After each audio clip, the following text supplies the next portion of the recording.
What is up, guys? Machine Gun Cactus here, and today we have a special episode of Raid Versus. We're taking the brand new Thunderlord exotic machine gun through the Last Wish raid, showcasing it in every single encounter and ranking its performance. Normally we do the Leviathan raid, and that still may be coming, but I wanted to test this brand new weapon out in the newest raid, still a very relevant piece of content for many players. Is the Thunderlord any good? Like, this is the first machine gun we are getting in Destiny 2. The gun type is being reintroduced in the Black Armory, but this is an early taste. Do we have some good things to look forward to, or does the Thunderlord underperform? Well, let's get started. But just before we do, guys, hey, I finally got some decent merch. So if you want to support the channel and look fly, check the link in the description down below. That's all. Now, starting off here with the brand new Thunderlord, what are its exotic perks? Well, its intrinsic one is Rain Havoc. Kills with this weapon generate lightning strikes from above. Now, it also has another unique perk where a lot of its power comes from, and that is lightning rounds.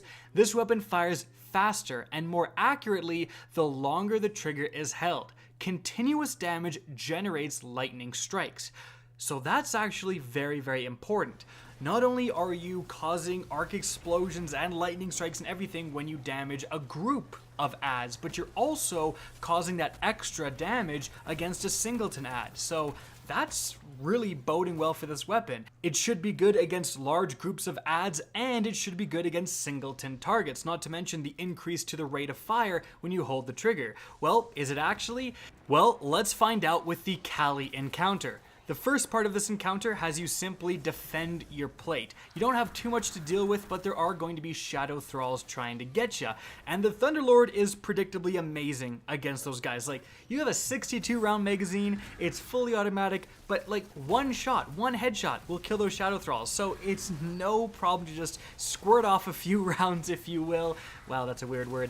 And then you can just kill the few shadow thrall, the grouped up shadow thrall that are targeting you. It's super easy to kill those guys. Mainly we're concerned about this damage phase. So we all went to the middle, popped a well of radiance, got in a melting point, and absolutely went to town. And as you can see, it's pretty darn good. The Thunderlord doesn't start off good, but once you start to get that increase to the rate of fire, it starts to do some things that are definitely above average. Heck, in about one part of this damage phase, we were able to lower Kalli's health by nearly 1/2. That's pretty darn good. Now, is it as good as the Sleeper Simulant? Frankly, no. Like, the Thunderlord just is not as good as the Sleeper, and potentially the Whisper if you're hitting your shots, but she does kind of sporadically move around. But I still think the Sleeper is the best for DPS and Kalli in terms of an exotic heavy weapon. So although the Thunderlord is still putting up relatively impressive numbers, and we ended up finishing her just after the first damage phase. By the way, if you don't know what we're doing, if you have all 6 people go to a plate after the first damage phase, she'll appear for a little bit to kind of annoy the person on the plate, but since there's only one plate activated, she's always going to appear at that one, and it's a great way to just get some damage in when she appears for a short time and finish her off. You can then move your entire team to the nearest plate and she'll reappear there if you need to, again, just finish her off, and that's exactly what we did. So in just one phase and a bit, the Thunderlord was able to take Kalli down. I feel like if we had some better timed rifts and so on, we definitely would have one phaser with the Thunderlord. So reasonably impressive, however, definitely not dethroning some of the existing meta for this encounter. So for Kalli, I think it's a 7 out of 10. Definitely above average, but falls a little short in the DPS category to some of the existing options. But moving on from there, we have the next encounter with Shuro Chi. Now, in this encounter, you have a lot more ads, and there, the Thunderlord is fantastic. You can legitimately cut through a massive group of enemies with just a few rounds, like 1/4 of the magazine of the Thunderlord. You decimate low tier ads. In fact, it's so good against ads with the explosion and the lightning, it basically feels like a 62 rounds fully automatic sunshot. Like, no joke, that's what it feels like. And it kind of triggers off itself. So if you kill one enemy, they explode, cause lightning to come down, that lightning kills the next enemy, they can cause more lightning and they can chain off each other, just again like the Sunshot or the Graviton Lance, and the ammo efficiency when damaging adds is truly absurd. Not to mention that when you do have to deal with those yellow bar enemies or bigger enemies like knights, it's just a few rounds, like 5-ish rounds will take down a knight no problem, then you get back down to just destroying all the thralls. Really fantastic against the adds. Of course, the other part of the Shuro Chi encounter is damaging Shuro Chi, and here, the Thunderlord is pretty darn decent. As you can see, all 6 of us are using the Thunderlord, and we really don't have a problem taking her down that 1/6 chunk of health. But with that being said, although it is good at DPSing Shuro Chi, is it better than what people traditionally use? And for the most part, that is the Escalation Shotgun. And here, no. Escalation is still definitely the best at just running up. You can get that melee off super easily because you're right beside her and DPSing the crap out of Shuro Chi. The Thunderlord can do that, but the Escalation is better. Now, since the Escalation, of course, you can use at the same time as the Thunderlord, is it better than the other exotic option, which I think would be the Sleeper Simulant? And here, potentially. The Sleeper does more damage, absolutely. But Shuro Chi moves around and recoils, and if you miss a sleeper shot, or God forbid 2 sleeper shots, your DPS just tanks. Like, it's terrible. If Shuro Chi is wiggling around and recoiling, you can just shoot her with a Thunderlord, and then if she kind of recoils around, just follow her. Like, you're just holding the trigger, following her head around. It's really so much easier, and I feel a lot more consistent damaging Shuro Chi with the Thunderlord than the Escalation. So, considering the Thunderlord is like unbelievable against the adds and so much better against those adds than something like the Sleeper Simulant would be. What are you gonna do? Sleeper the thralls? Like, this is not a good idea. So it's so good there, and it's pretty good against Shuro Chi. I think this is a legitimate thing to run. Don't necessarily main it, still try to use your Escalation protocol, but I would kind of rather rely on a Thunderlord to either finish her off or to just farm the crap out of those adds than I would a Sleeper Simulant. So it's looking real good in the Shuro Chi encounter. And because it's great at both aspects of this encounter, I've got to give it a 9 out of 10. Moving on from there, we have yet another DPS check with Swolgaroth Morgeth.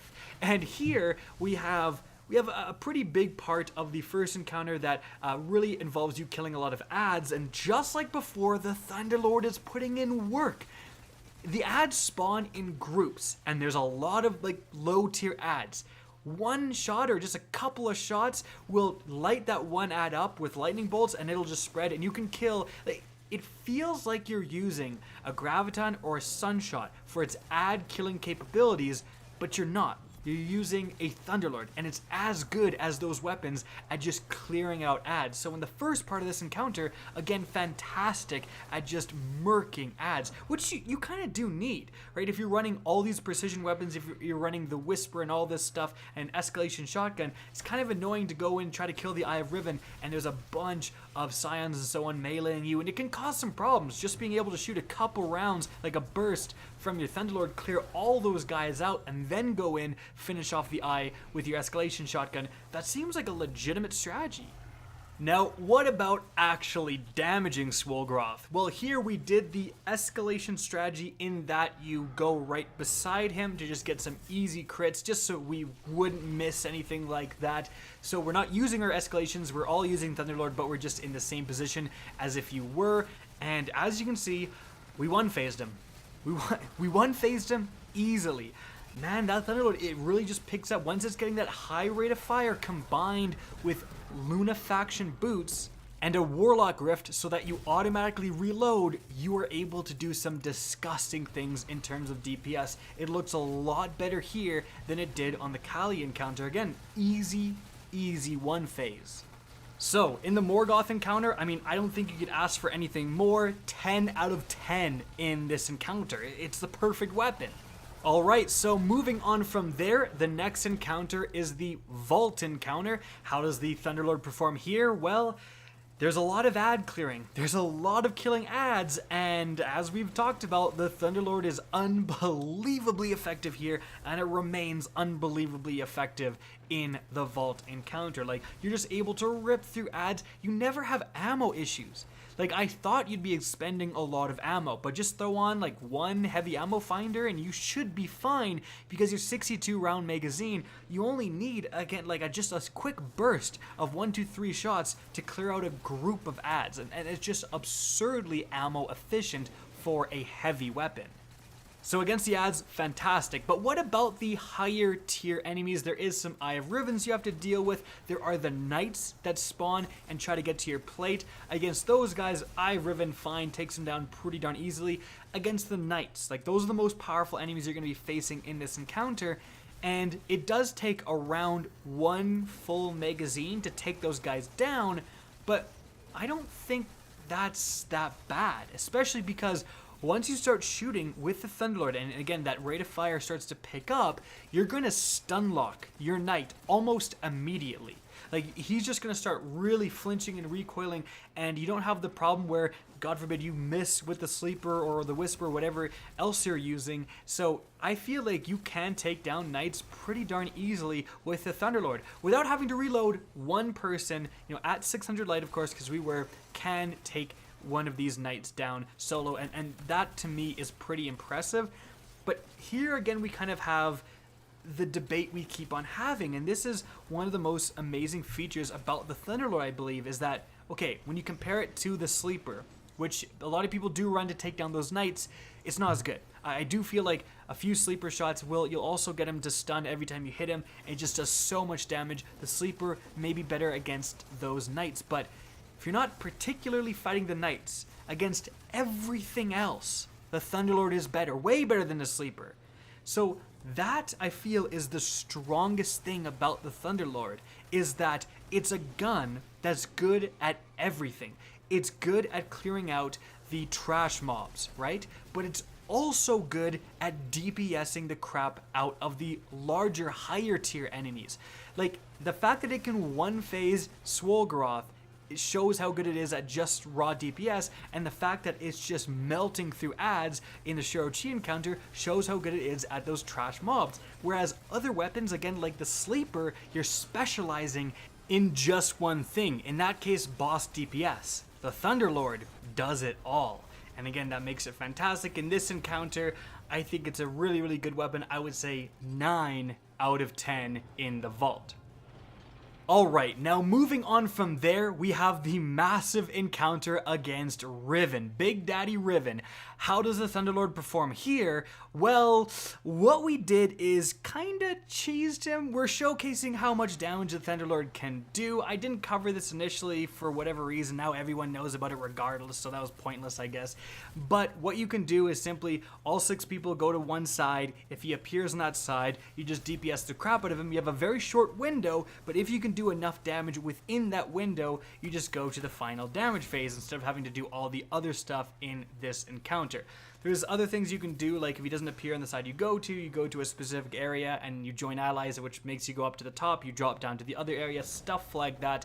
Mainly, we're just here to see how much damage the Thunderlord can do, like I said. So can it one phase Riven in this semi-cheese, where normally you were using rocket launchers with cluster bomb? Well, it turns out it can. As you can see, we're able to get Riven all the way down in just this quick little window, and that is absolutely a show of the Thunderlord's boss killing potential. However, there were quite a few times we tried this and it just didn't work. We were almost there. Someone didn't get an empowering melee just right, or there was a little bit of a weird shoulder strike to get a melting point and stuff like that, and we were just very close but didn't finish her. We did end up finishing her, like we completed it again, and it shows how powerful this weapon is, but it's nowhere near as good as just rockets with cluster bombs, right? So this just shows that this weapon's powerful. It doesn't necessarily mean it's top tier and it's better than anything else. In fact, it's not better than everything else in this particular way to kill Riven. But this does definitely prove that it does a lot of damage against Riven. So if you want to do this normally as well, running the Thunderlord wouldn't be a terrible idea. And also, like we've talked about with the previous encounters, there's not really a need to show and go over it again, but as you can imagine, against all the Scions in those rooms, it's pretty darn good. So, Thunderlord against Riven, I mean, the fact that you can just one-phase cheeser, I've got to give it a 9 out of 10. And moving on from there, we have the final encounter of the Last Wish raid, where you are transporting Riven's heart. And here, there's a lot of ad clearing. We've been over this, you guys know it's amazing. Like, it's very, very good. You even will be able to take down those yellow bar Centurions that are shooting those Axion bolts pretty darn quickly. But yeah, and Thunderlord was fantastic here. You know, never really even had to pick up more ammo, just the ammo it comes with when you do fill it up by putting down one of those raid, what are they called? Stands, plates, flags, you know what I'm talking about. But put that down, refill all your ammo, and it will last you the entire run of Riven's heart. Now, I didn't get transported in. In fact, I was the last person to put in the heart and win it. But the reports from inside, when you do get teleported, you have a ton of ads, were very positive. People were saying, I never switch guns. I just use the Thunderlord the entire time. A few shots and all the ads, it just clears them out. Like, it was apparently doing unbelievable work from the teammates who were also using it on the inside when you do get teleported. So good outside, good inside. What more could you ask for? This thing's amazing. I'm so excited for machine guns to be back into the game. So therefore, running the heart, I'm going to say, you know what, 10 out of 10. Like, what more do you want? It just cuts through those ads. Fantastic if you get teleported. 10 out of 10. So overall, within the Last Wish raid, in terms of versatility, the versatility ranking is something that's indicative of how good is a gun at any different scenario during this raid. And it's got to be a 9 out of 10 for the Thunderlord, because no matter which encounter you're doing, it's viable, it's good, it can one-phase a lot of those encounters. The only place I think it really does struggle, and I was kind of surprised it wasn't able to get a clean one-phase, was Kalli off the very start. And everywhere else, it very, very much impressed me. And so guys, that's it for the video. Hope you enjoyed, found this informative, and if you did, please remember to help me out by simply rating and especially sharing this video. If you guys want to see more Destiny 2 content similar to this, don't be afraid to slap that subscribe button. If you guys want to get in touch with me and keep up to date with the latest channel activity, the best way is to follow me on Twitter at RickCacus. That's linked in the description down below. Guys, again, hope you enjoyed the video, and as always, have a good day.